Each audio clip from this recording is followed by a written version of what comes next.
We're doing a quick follow-up video. So Lomax, Agricover, they sent us some new springs. I wasn't sure really what the difference would be, but they thought the latch hanging up had something to do with the spring, not actually the latch.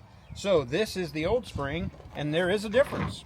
So here's the new spring, and there's the old spring.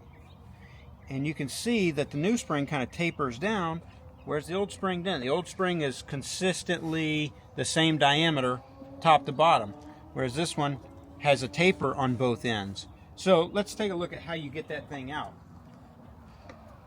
Now, in our case, it was the driver's side. This string is fixed to this latch, so we actually had to disconnect it over there with the T30, and so you could kind of see the string hanging up there, right there. But I tried to disassemble as minimal as possible. So just to get me enough room to get this out, I did end up pulling it out of the little bullseye over there. But the spring just simply slides inside, and then this is a square bit.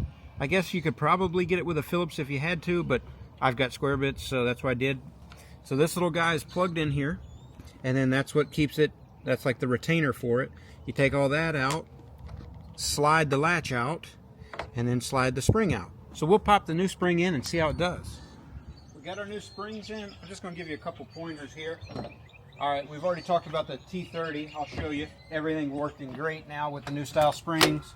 But the T30 is right here, and it's what holds this string captive for the whole tonneau cover. So you got to take that loose, regardless of whatever side you're working on. Doesn't matter, because that's got to get loose so you can get this out. But this is one of the square heads. You got to take that one out, and then the far one over there as well. But the directions actually say to do it with it flipped back, and I'll kind of show you.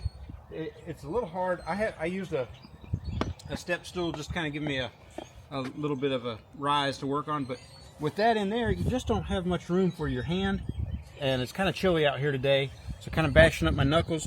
I tell you what, I think if I had it to do over, I would just leave it closed, because you can definitely get to those right here. And now you have the full handle to work with. You're not bashing up your knuckles or anything like that. Once those are loose, it's not like it's going to push this little plastic out, so you don't have anything to worry about. But once that's loose, you pull the plastic out, pull the latch out, put the new spring in. But yeah, just show you. I mean, that's the way it ought to be. Just both sides are working great. Perfect. Anyway, Lomax got us fixed up with the parts we needed, free of charge, no shipping, no nothing. And now we've got it working, operational. So I think everything is good here.